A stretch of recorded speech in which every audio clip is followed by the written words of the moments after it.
Swayam Prabha. Digital India. Educated India.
So, good morning everyone.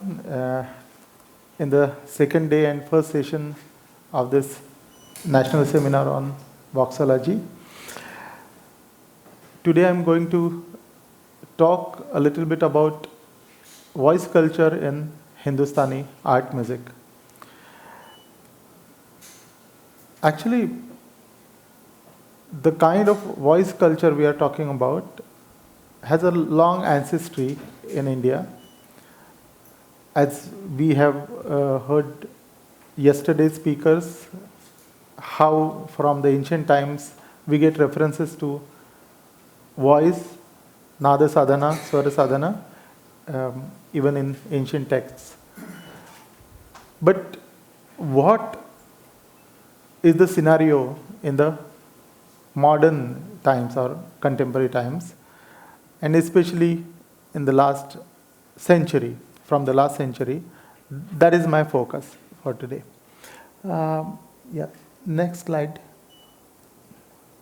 So here you can see that there are many publications, books, and interestingly, as Dr. Ravi Sharma mentioned yesterday, that not much has been written in Hindi, but interestingly in Marathi there is quite good number of books on voice culture. I don't know why, but obviously there is one reason for this. You must be saying that 1955 the first book came, Awaaz Surili Kaise Kare, by Lakshmi Narayan Garg from Hathras, Sangeet Karyaलय Hathras.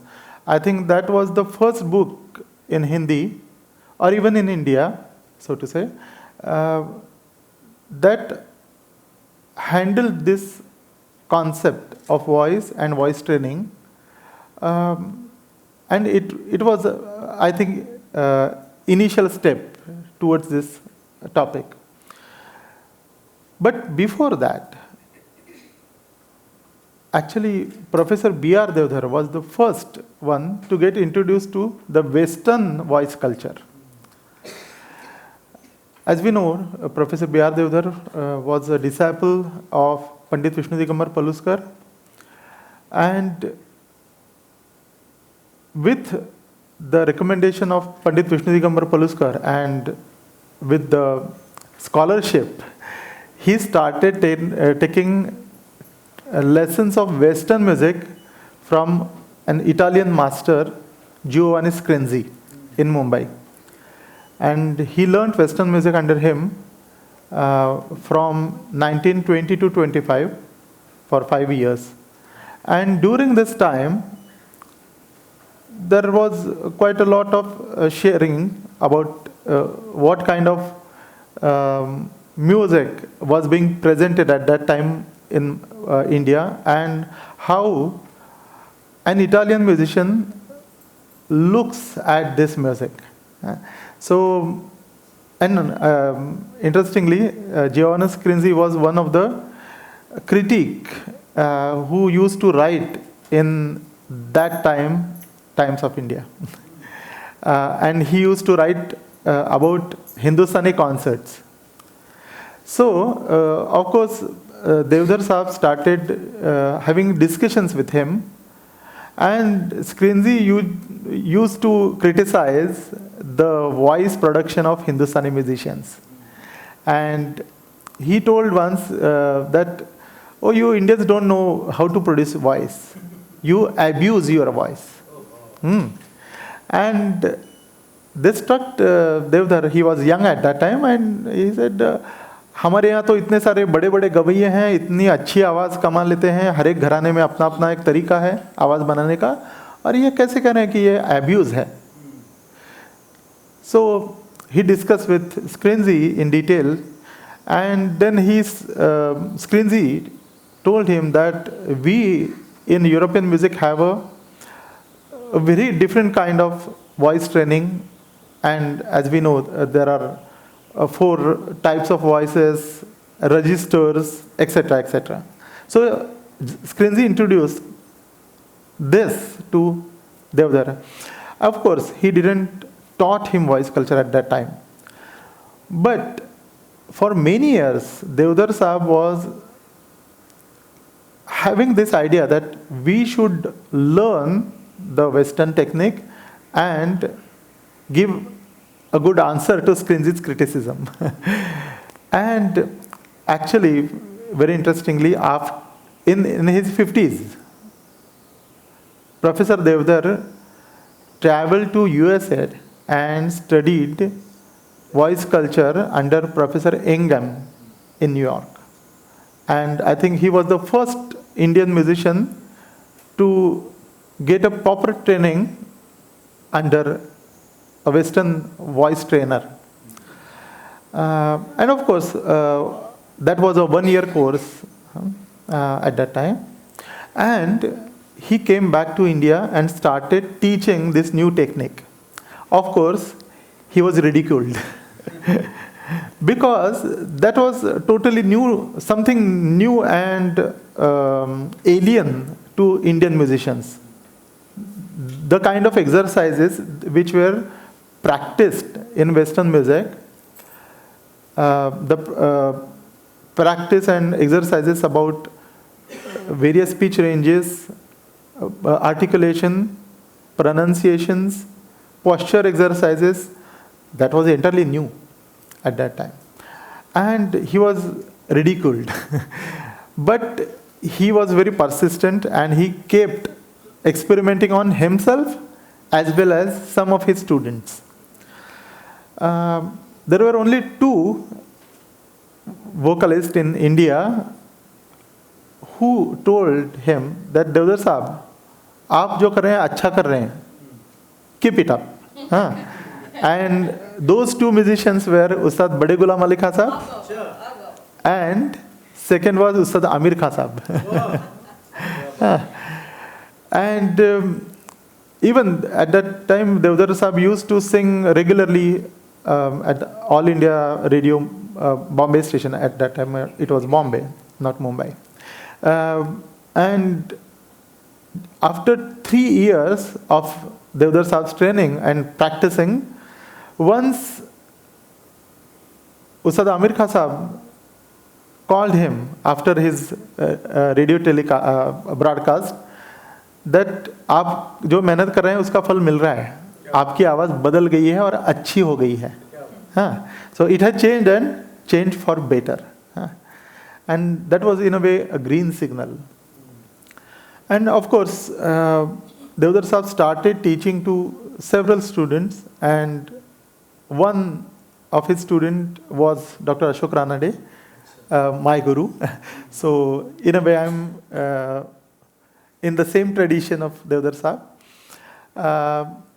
And actually, after experimenting for 3 to 5 years, Devdar Sahab understood that all the techniques in Western music are not useful for Hindustani music.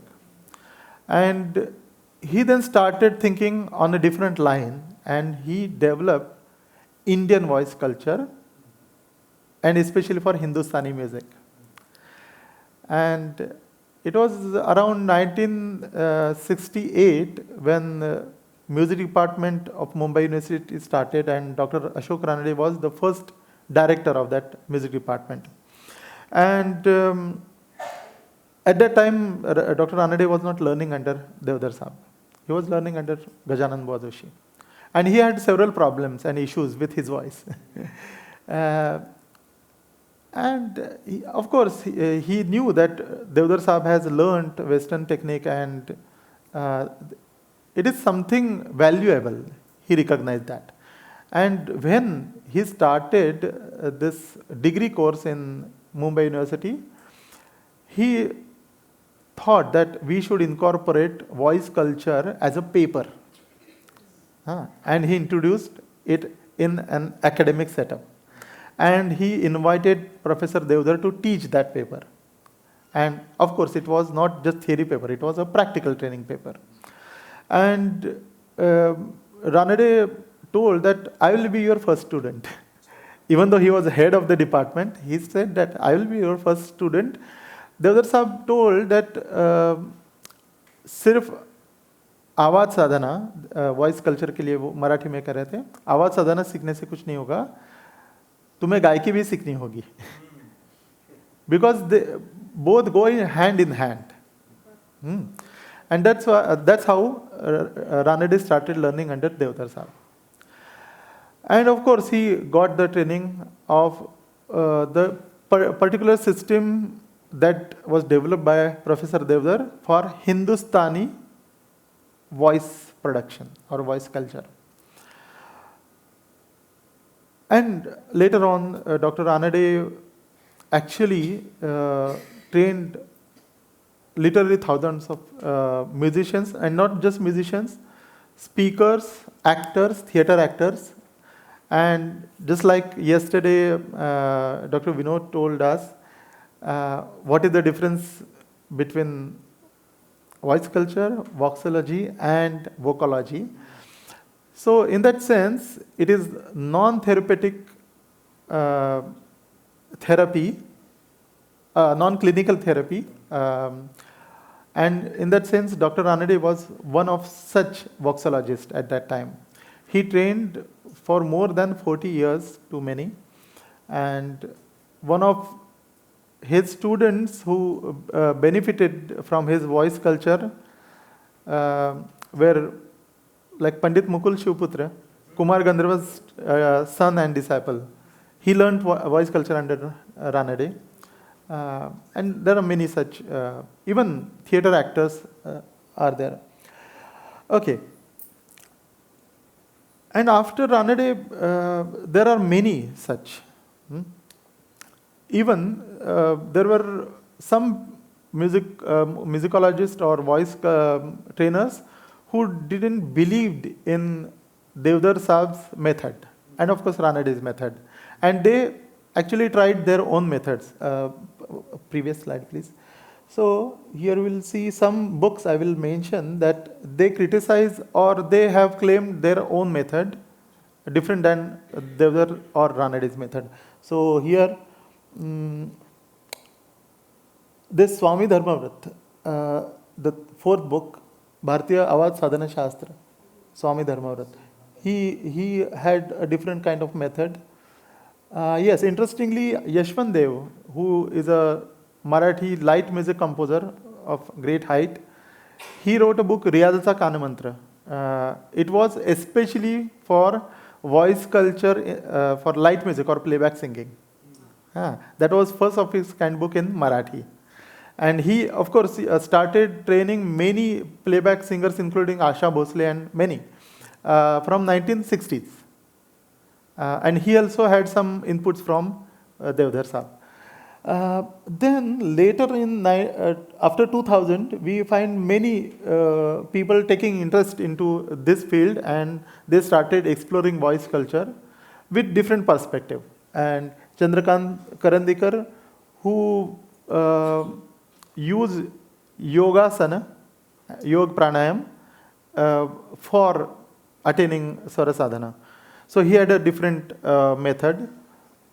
Then 2009, the book Athata Kanta Jignasa by Rajendra Manerikar. Again, after B.R. Devdar, Manerikar was, I think, the second person from Maharashtra who traveled abroad to learn voice technique. He learned in UK. In I think 2005, he went there and learned the Western voice technique. And of course, same realization he had, just like Devdar Saab, that this technique is not totally useful or applicable for Hindustani music. Then he developed his own method. Again, this last book, 2017, by Digvijay Vaidya, again, it has a different kind of perspective. So all these books in Hindi or Marathi, less books are in Hindi, more are in Marathi. And of course, interestingly, after 2000, there are some researchers in Hindustani music field who are taking interest into research in voice production or voice culture. So if you search on Show the Ganga website, you will find 4 or 5 such doctoral research works on voice culture. And I think there are 1 or 2 researchers now actually currently working who are here present. So in a way, this is just a historical review about what happened in last century, about a formal kind of study into voice culture. Next slide. So let us briefly discuss about what is vocalogy, voxology, and voice culture. And this is my perspective again. To some extent, I agree with yesterday's speakers, and at some point of I disagree with some points. Vocalogy is primarily clinical or pathological. So vocologists are not singers or artists. They just clinically treat the patients, unlike voxologists. Because voxologist, as Dr. Vinod yesterday told us, he is a singer therapist. He is himself a singer and he treats others. That is a major difference. And of course, in voice culture, it is a guru-shishya relation most of the times. And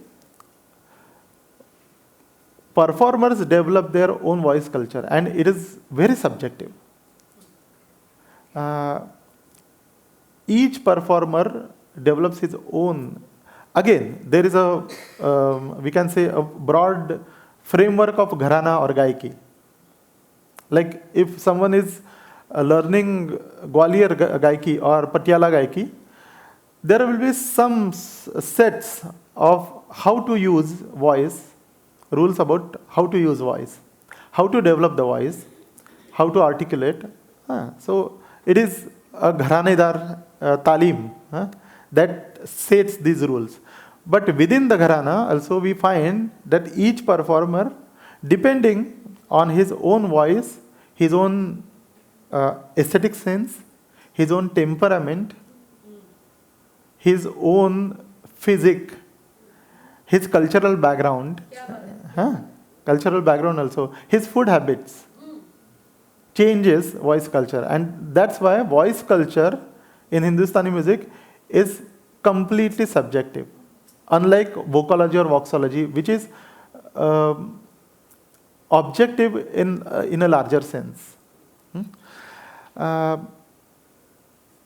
So, vocalogist is non-singer therapist, voxologist is a singer therapist, and voice culturist or expert in voice culture is a performer teacher.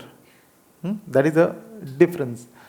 And that's why vocalogy considers primarily physiology. Voxologists consider physiological as well as psychological aspect. And voice culture actually is cultivating your mind or brain according to your voice. So both things go hand in hand. So it is a particular system how to produce voice, why to produce voice. It's not just how to produce voice. Why? Why to produce voice? Okay, next slide. There are 3 levels of musicology, Indian musicology. Now, this is again stated by Dr. Ashok Ranade in his book, Reflections on Indian Musicology and History. I recommend that each one of you must read that book. In that book, he has given these 3 levels of musicology. Reflections on Indian Musicology and History. It is published by Indian Musicological Society, Baroda, by R.C. Mehta. So the first layer of musicology is Sangitatma Shastra or Prayogatma Shastra. That is the theory which is directly related to the practice and performance. And most of the musicians know this level of theory. Yesterday, someone talked about Kala and Shastra, and it is not a dual, it is Advaita. I think Soumya talked about that. So actually, this first level, you will find that artists know the theory of what they are performing or practicing. And the next level, Sangeet Vishaya Shastra, is theory about performance, but which doesn't directly affect the performance. Like history of music. It is not compulsory to understand the history of music. Without understanding the history, one can perform. But if you know history better, you can perform in a different sense. So there are many such, there is a long list of topics which we can consider into this second level. Now, musicians are sometimes aware of this second level of theory or musicology.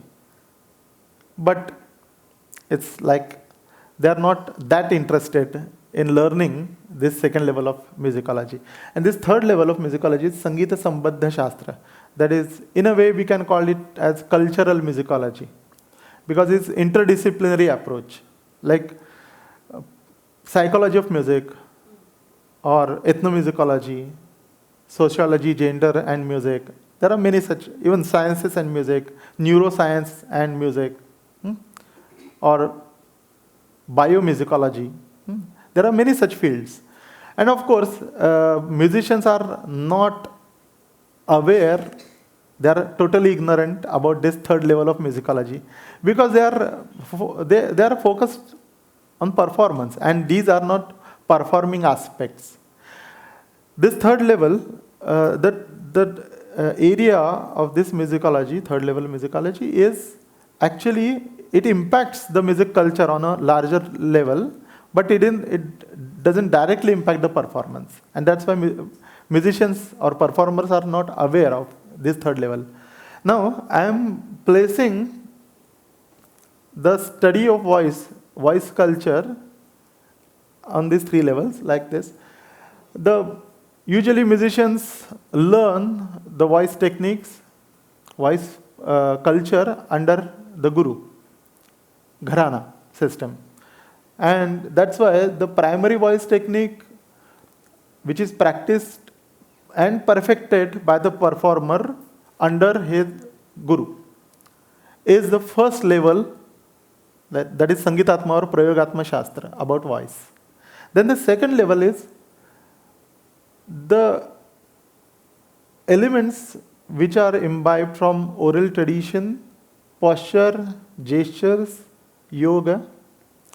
Now, this again, second level of voice techniques or voice culture is not practiced by musicians every day, or they are seldom aware of that.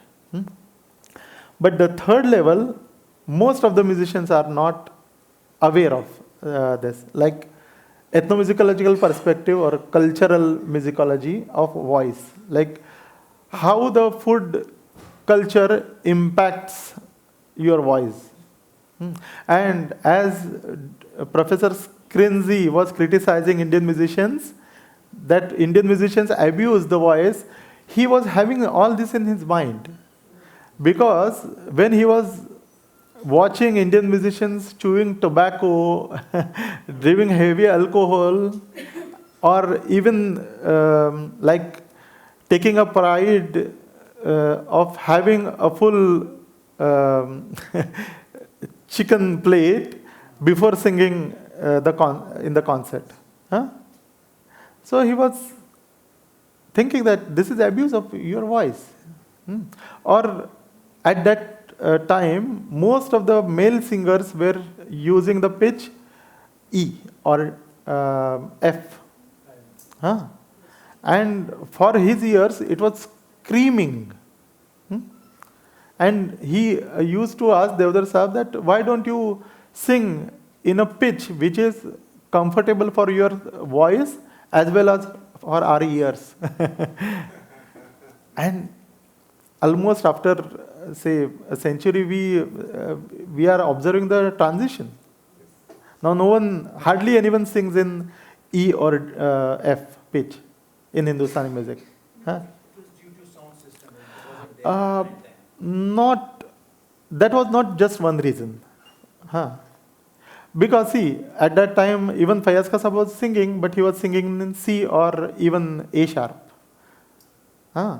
So, why didn't he was bothered about not having sound system and singing in bass A sharp? Well, yeah, that was one reason, but one of many reasons, I can say. Okay, so food habit, geography, religious beliefs, all this matter in voice culture, but musicians are seldom aware of that. So I place this part in Sangita Sambandha Shastra, the third level of musicology. SwayamPrabha, Digital India, Educated India.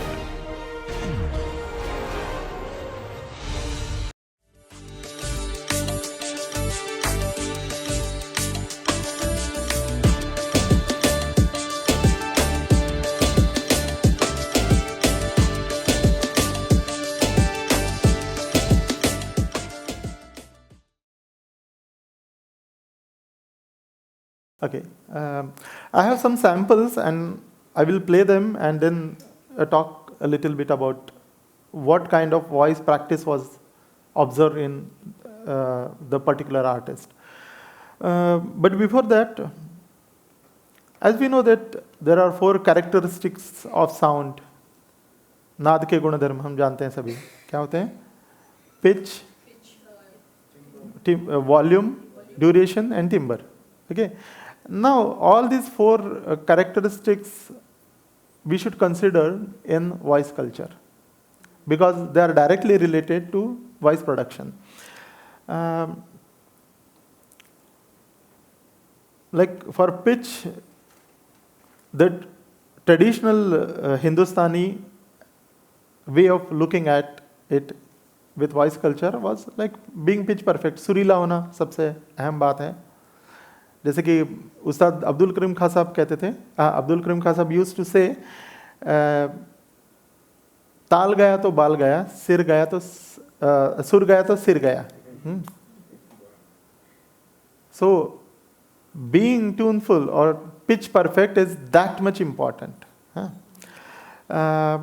Then of course it's not just being surila means you produce a note which can merge into tanpura or drone note, but it is of course having perfect swarasthana or shrutisthana according to the raga. Again, there is no standard method for this. You need to sit with your guru and have long sessions of talim to understand. Just like in last day's session, 2 of the researchers pointed out this. In reference to Carnatic music, it is obviously true with Hindustani tradition also. Unlike Carnatic music, Hindustani musicians tend to practice more on producing long, steady notes and steady, long passages. And that's why there is much emphasis on damsas, breath. And of course, there are many exercises in Gharanedar Talim about how to expand or improve on your damsas. And there are some milestone artists or idols like Anjanavi Malpekar.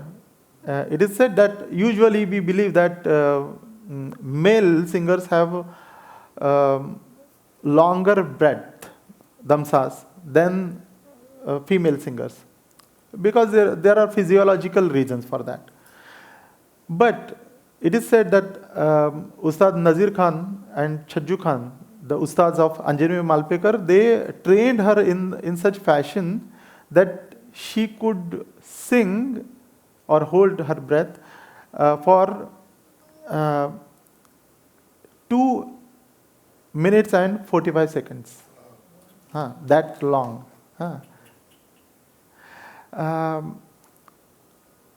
Of course, it is documented that she was trained by these two ustads, just Merukhand and Alapchari, for 3 years for Yaman and 2.5 years for Bhairavi. And after that, she got total 9 years of talim. And after that, this 3 years of Yaman and 2.5 years of Bhairavi, then she was taught many ragas and many bandishes. There was no problem because she had memorized and practiced all Merukhand, all combinations of Merukhand, 5,000 and something. That all formations she had internalized.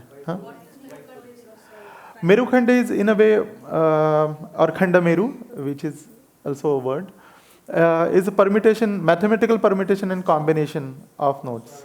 3 swara, yeah. You'll find in even Sangeeta Ratnakara has a long passage of that. Yeah. Factorial method of arrangement of 7 to 1, 7 Yeah. into 6 into 5 into like that till 1. Yeah, So yeah. that is a total of 5. And actually practicing Merukhand has a long history in Hindustani music, especially with Dhrupad singers and the gharanas having the connection with Dhrupad lineages, like Agra Gharana, Kirana Gharana, Patiala, Indore, Amir Khan Sahab. Because Amir Khan Sahab also learnt under Aman Ali Khan Sahab, who was from Bendi Bazar tradition, and Bendi Bazar, same gurus of Anjanavi Malpekar. Aman Ali Khan Sahab's father, Chaju Khan Sahab, and Nazir Khan, his uncle, they were disciples of Bahram Khan Dagar, Ala Bande and Zakruddin of Jaipur. So they had the training from the Drupad tradition. Okay, so for pitch, all these are important factors. And of course, for pitch, again, the range is important. Now, interestingly, many Hindustani musicians, while performing a concert, can just linger in the range or compass of 1.5 octave. Or even that, like lower dha to tar ga. That is even okay for them. Like Pandit Kumar Gandharv will not find, rarely he goes down to Pancham or in tar Pancham. Most of the times his range was lower dha to tar ga. And this was not due to his illness. There are misbeliefs about his gaiki.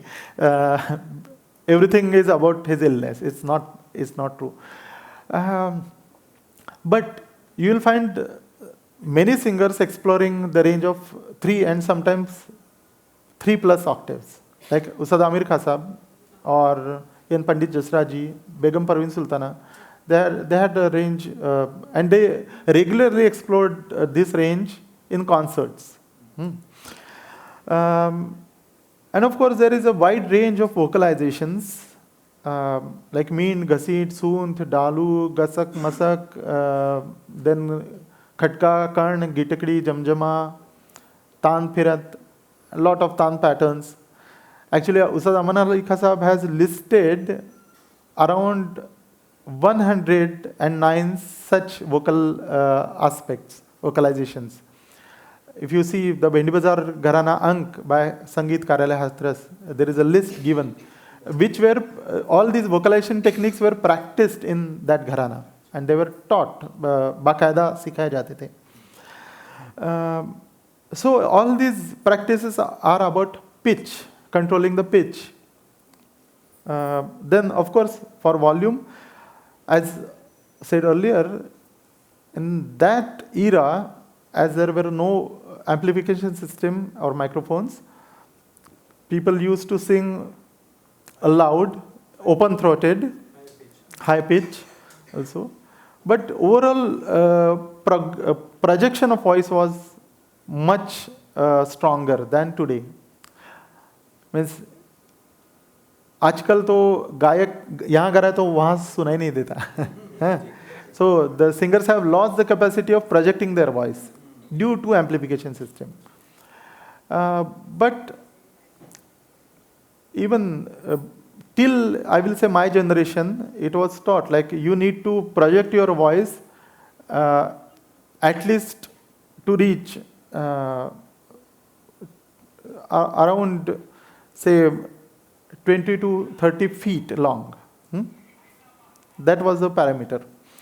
Then, of course, volume also deals with loudness and softness of your voice.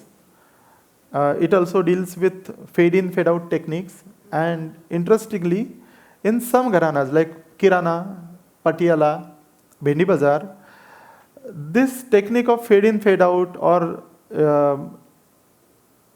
using your voice with a lighter weight or giving it a particular weight was taught in the talim. Some gharanas were not that much into using the volume parameter, like Gwalior Gharana. Not much emphasis was on volume. They were singing aloud, that's it.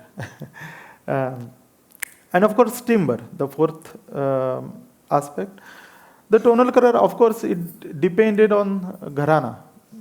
जैसे कि हम जानते हैं कि as we know that Agra, Kirana, Patiala, Gwalior, Delhi, all these traditions have different kind of timbre which is expected to the student should follow. Of course, there are individualistic changes, but there is a certain norm that Kirana घराने की आवाज ऐसी होगी. And of course, the technique of colorization, that is also a part of talim in Hindustani gharana system. But again, it is more individualistic. So, okay, now we'll listen the first clip and try to identify who is the singer. Yes.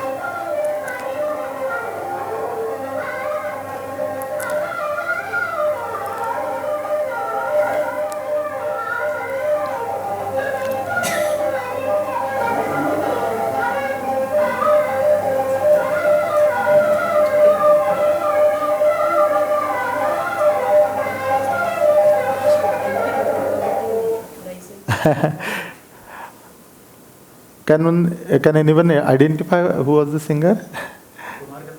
No. Was this male or female? Female. But yes, obvious answer is female. But this is a male singer, Pyara Saab. And very interesting stories about Pyara Saab. He was one of the last castrato singers in India. He was castrated to preserve the boyish voice. As we know that after puberty, male voice changes. And there was a, I will say, unhealthy tradition of castrating the boys before they get into puberty. And this is actually, the castrato singers were also in Europe, especially in Italy. But in India also, this was a practice in medieval times to preserve the soft voice or female-like voice for males. And Pyara Saab was one of such singers. And he was a great singer, great master. And in the gramophone era, early gramophone era, he was a bestseller artist. Unfortunately, later died due to alcoholism. But you will find that his voice is just like a female singer, and due to this castration, this voice was preserved at this pitch. And of course, one needs to also understand where the side effects of this castration, what was the psychological effect of that. So there are many questions arising from this castrato singer phenomenon. But we don't have any such kind of documentation of that time, unfortunately. And of course, this was later banned in Europe, and this was not then later on followed even in India, thankfully. Now, we'll listen to second sample. Now, this is a reverse example. We have heard male having a female-like voice. Now, we will listen to a female with a male-like voice.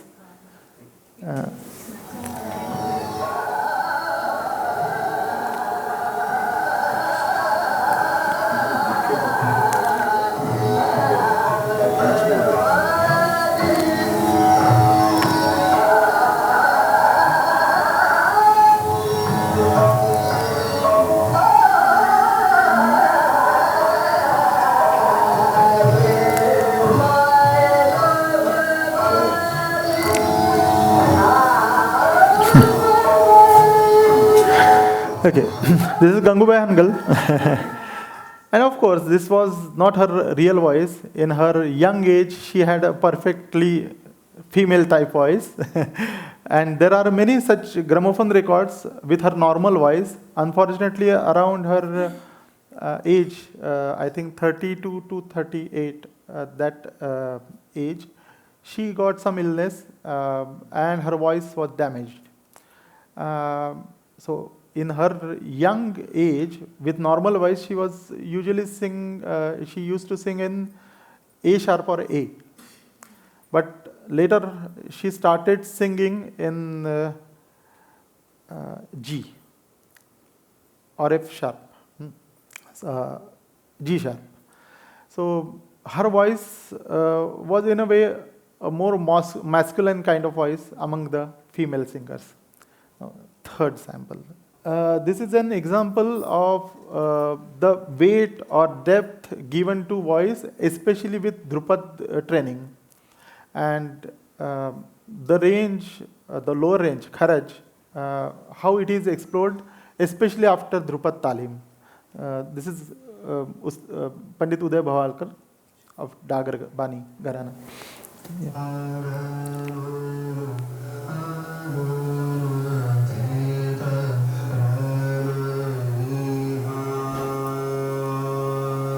थोड़ा पुढे घे. Long notes, long passages, as I said.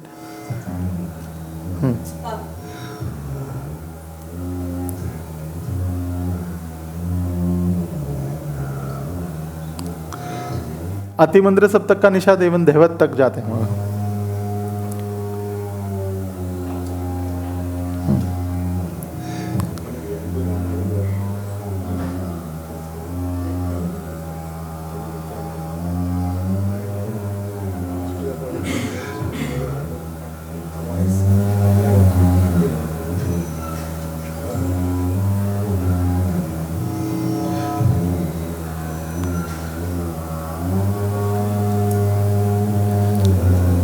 थोड़ा आगे जा सकते हैं.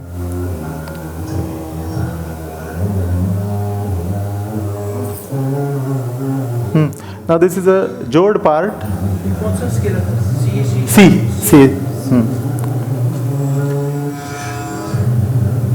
Gamak, use of gamak, heavy gamak in Drupad, and you'll find what was the word used last day in Carnatic music? Jaru and what was the? Nakku. Yes, it's like Nakku.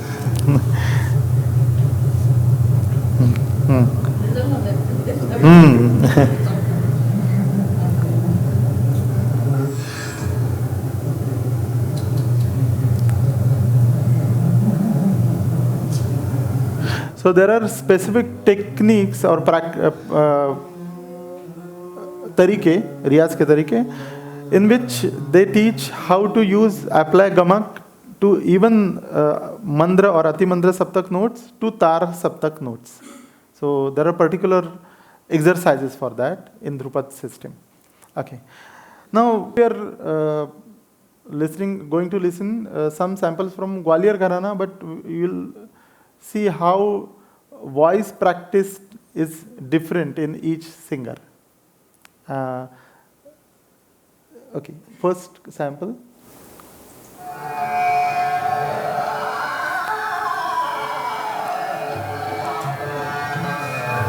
Krishna Rao Shankar Pandit.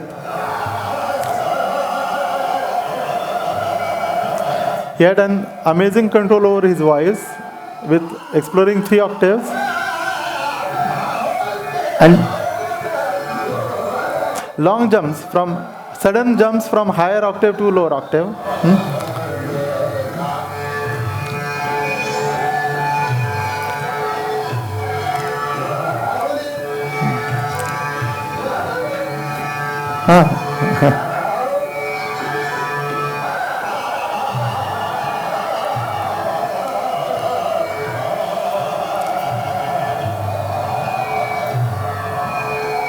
Lower octave.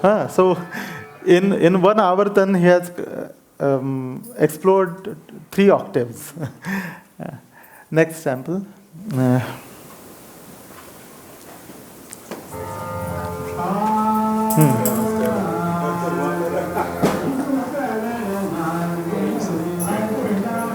This is Pandit D.V. Paluskar.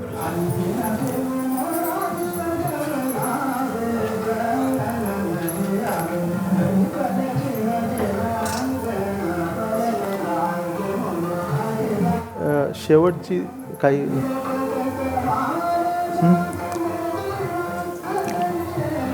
Now let's sing a little bit of Tan pattern, we'll see.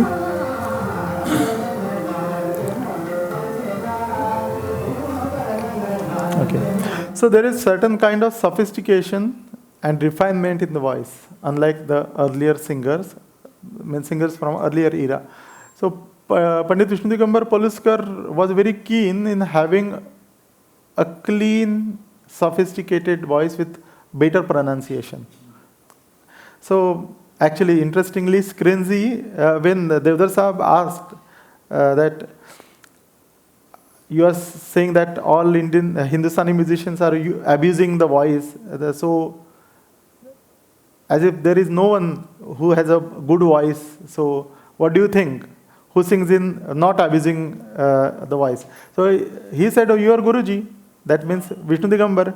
He has an ideal voice. So he just named only one singer at that time, that Vishnu Digambarji, who was having good voice and who was not abusing the voice. He was using the voice in a perfect sense. So naturally, in Vishnu Digambar's tradition, you will find that voice is sweet, it is articulate, the pronunciations are good, the voice is in a way sophisticated voice, it's not rustic voice. At that time we will find that many singers had a rustic kind of voice, like Krishna Rao Shankar Pandit. He has a great command over his voice, but the voice timbre is rustic. So unlike that, Paluskar tradition followed this very sophisticated kind of voice. Next sample.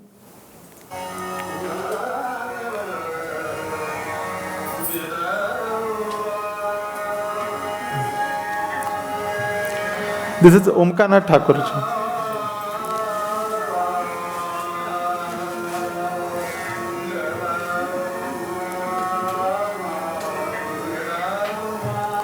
Okay. So actually Omkanath Thakur tried a different kind of voice technique, and unlike the open-throated voice practiced in Gwalior Gharana, he used in a way a Kirana Gharana tilted kind of voice technique with having a little bit soft voice in using chest register, and more prominence was given to upper register than lower register. And in a way, he used to have the natural voice clubbed with a little bit of falsetto. And with that, he was able to give a different kind of emotive content or emotive expression in his singing. And you'll find that there are, of course, very heavy gamak and very fast tana kriya is there. But in Alapchari, his voice is different. And in tana kriya, it's different. So how he was able to manage this, we don't know. But in that sense, he had a different kind of voice practice. Next. थोड़ा पढ़ेंगे. This is Pandit Kumar Gandharva.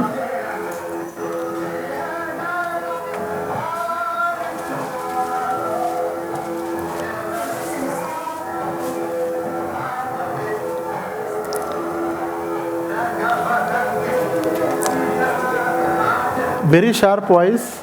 Again, the pitch was higher, F. But he was very keen on producing specific Shruti sthanas, even in Tan. Okay, next. I think we'll go to unaltered Akar. So you will find it in Kesar by Kerkar. But Ustad Allah Dia Khan Sahab started having practice with her, Kharja Sadhana. And he used to make her practice every day around 13 to 14 hours. With, of course, with breaks, certain breaks in between. But after a week, she lost her voice. She was not able to even hum. So she started crying that I lost my voice. How can I go ahead with this voice? So Ustadji said her that no, you need to practice. Even if you have lost your voice, you need to practice. And then Kesar Bhai says that after 3 days, my voice opened up miraculously. And that was totally changed. And of course, the pitch was lowered now. So she sang in G, usually. And she had a very broad, heavy voice. So it was a total shift in her voice. So Ustad Allah Dekha Sahab had a particular kind of voice technique which he taught to his disciples. So we will find that how was her voice. And now with this voice, there were very speedy tan.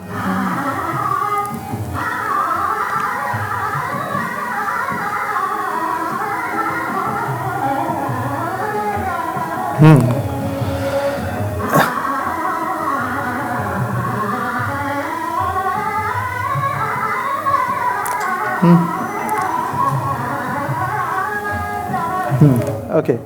So actually, interestingly, there is a live concert recording of Lalita Gauri when Kesar Bhai Kerkar is rendering Lalita Gauri, and in between she says that in our gharana we sing in pure akar and we don't alter the voice in any octave. So just like in the lower octave, the width of our voice is just like the same in even a higher octave. We don't alter. So you'll find that even singing the higher dhevat in this tan in Malkons, and even in the earlier part of this record, you'll see lower madhyam, her voice is just like the same. If you analyze the wave of her voice, it's just the same. So that kind of voice culture was there. Again, interestingly, in the next generation, Kishori Amonkar changed this kind of voice culture, and she, of course, had her own voice culture. We'll listen a small clip of that.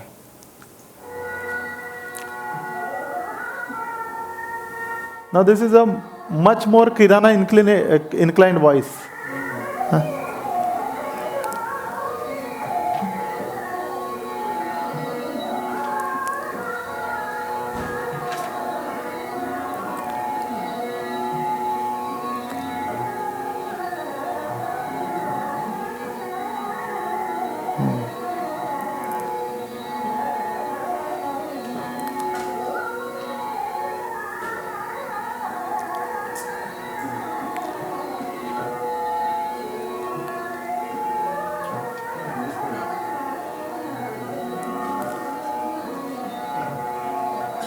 Huh.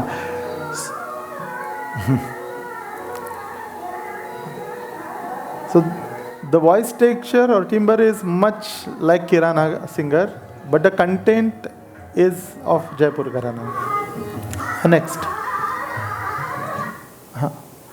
This is Agra.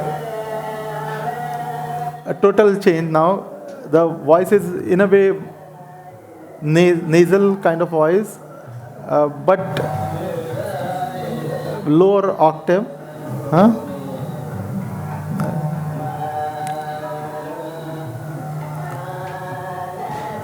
With a little bit vibrato. Huh? Yeah, Latafat Hussain Kasab. Again, a typical Matti Tana of Agra Gharana. Okay. Again, in the next generation, a different kind of voice technique was practiced by Sharafat Hussain Kasab. And you will find that he was influenced with Ustad Amir Kasab's voice technique. We'll play a little bit of his Tan portion, and you'll find that, oh, this kind of voice was never heard in Agra Gharana. Yes, Sharafat, आप सुनेंगे.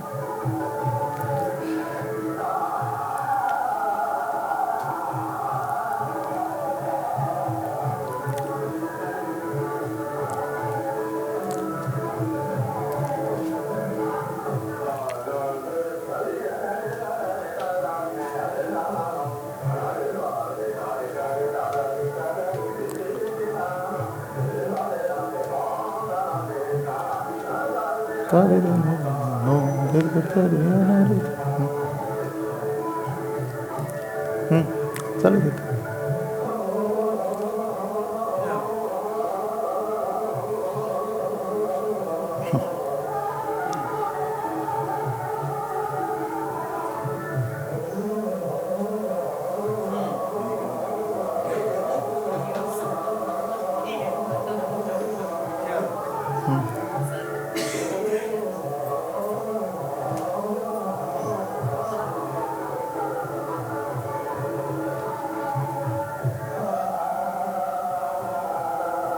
एक सुर की था.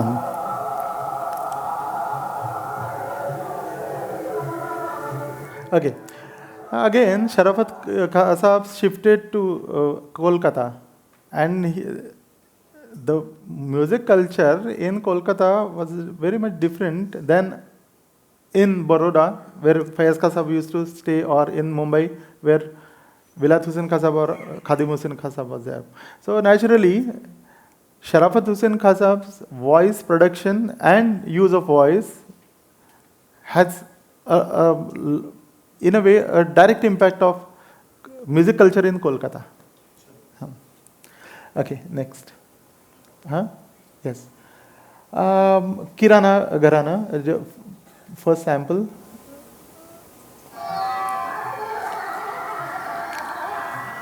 Roshan Ara Begum.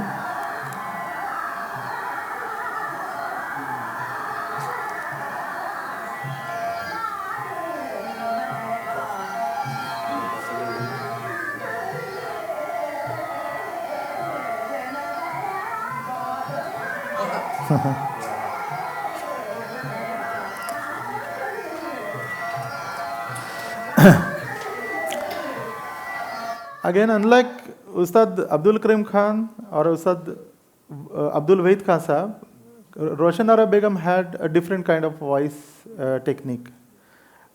She had an open voice, unlike Abdul Karim Khan Sahab, and even her Tan Kriya is much more cleaner, swifter than her master. Next. You'll find this again, the use of 3 octaves and very high speed Tan in Ustad Niyaz and Fayaz Ahmed Khan.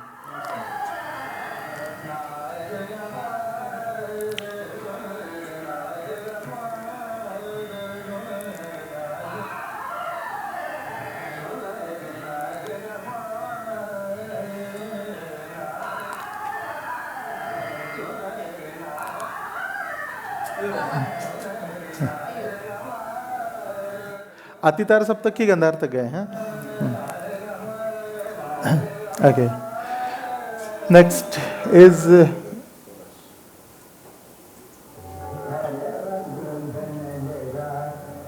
this is Pandit Shivkumar Shukla of Bendi Bazar Gharana.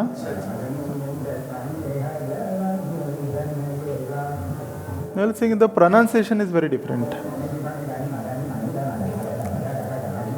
You'll find the same in Amir Khan Sahib also, because they were Guru Bhais.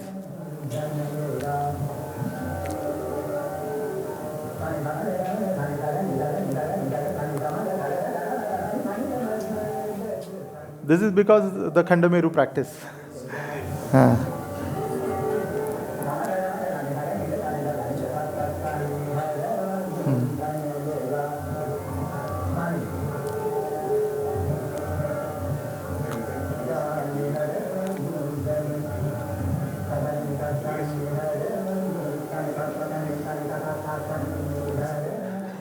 Only with Sani. Okay, next. Now,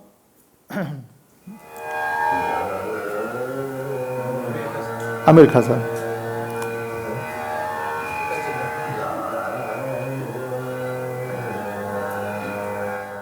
Very deep, resonant voice, heavy voice in lower octave, and of course he was equally brilliant in higher octave in Tan.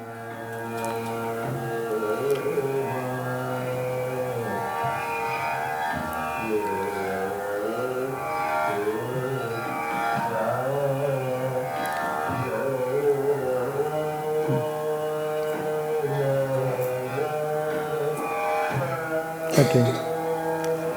Next is Patiala and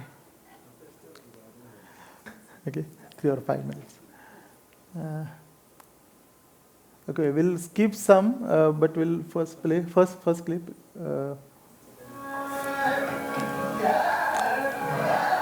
मध्यानंतर पुढेल. हाँ, okay. This is Ustad Bade Ghulam Ali Khan Sahib with his son Munawar Ali Khan Sahib. थोड़ा पड़ेगा.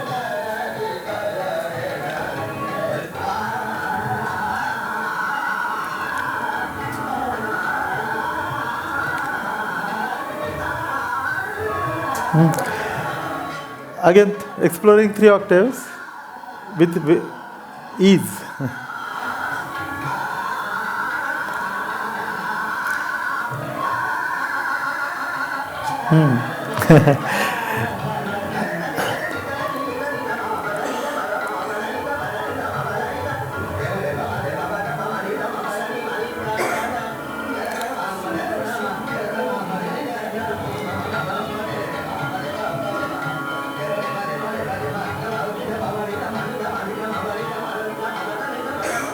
Again, Khandameru practice helps this.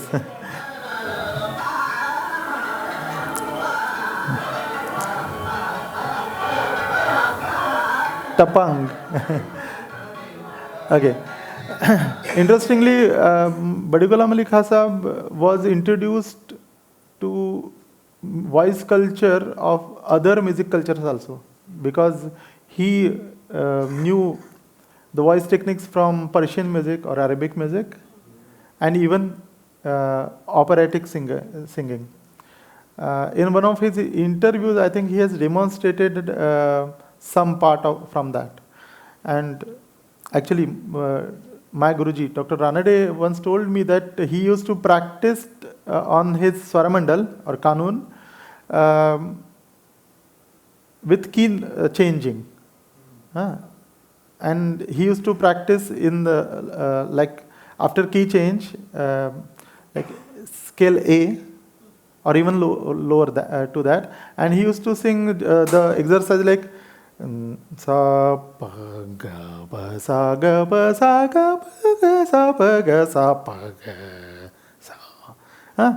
So starting from A or G, he used to climb up till higher octave G.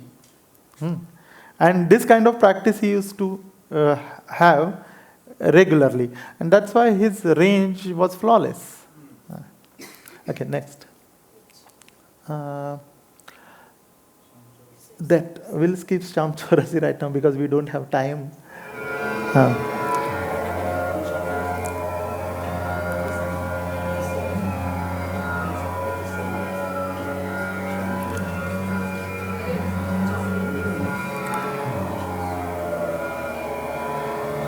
This is Pandit Jasraj ji.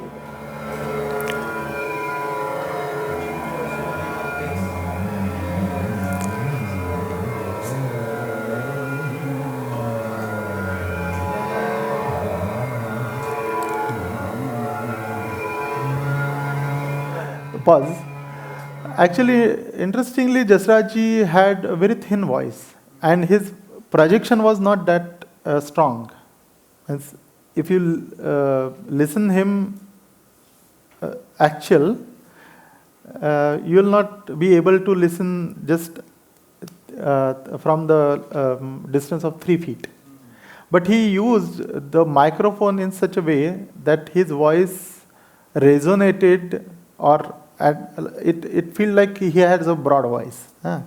So he used, again, with his voice culture, he coupled it with the microphone technique. And in that sense, he was brilliant. Go on.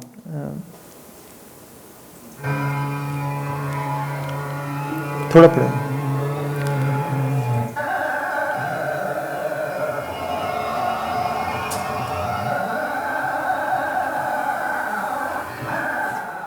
So, covering 3 octaves simultaneously.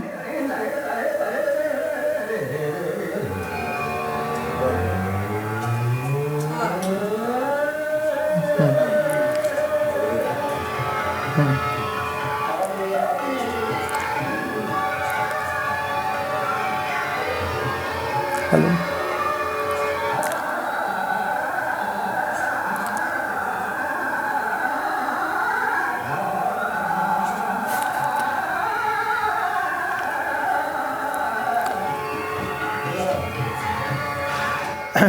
Okay. So again, here he's not using falsetto in a perfect sense. He's using chest voice and then shifting his register. So that is in a way a different kind of technique, and one needs to practice this for years. Then it gives some fruit. Okay. जी. हाँ, great. Next. Now, last piece.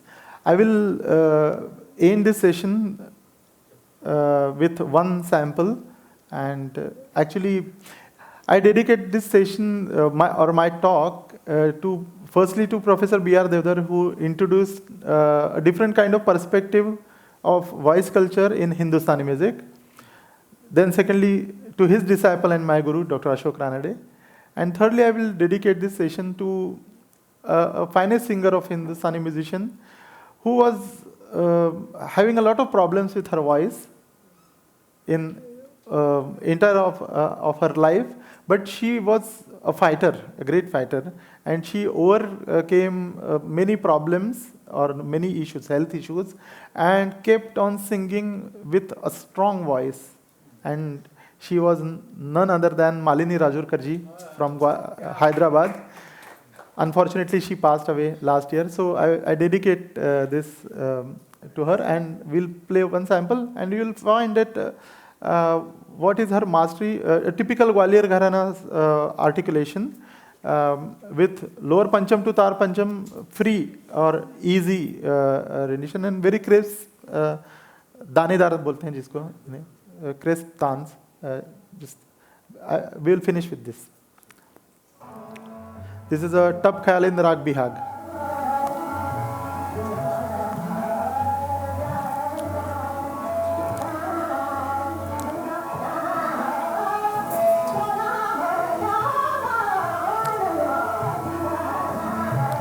हाँ.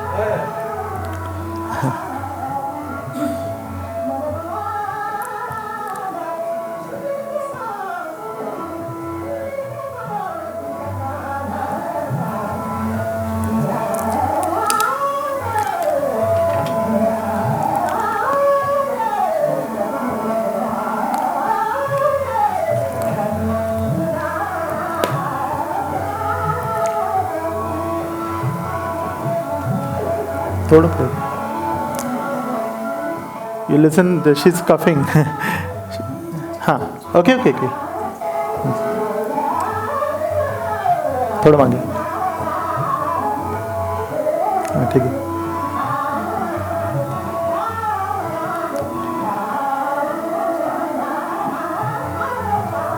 Antara is important in this.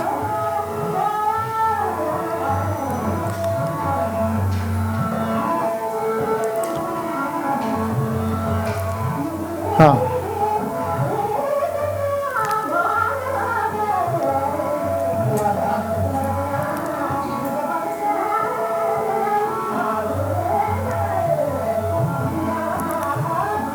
So the Antara covers the entire range from Mandra Pancham to Tara Pancham, and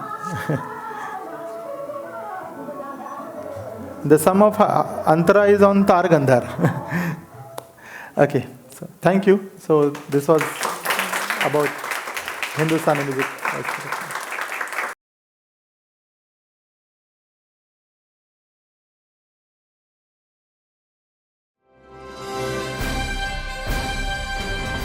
SwayamPrabha. Digital India. Educated India.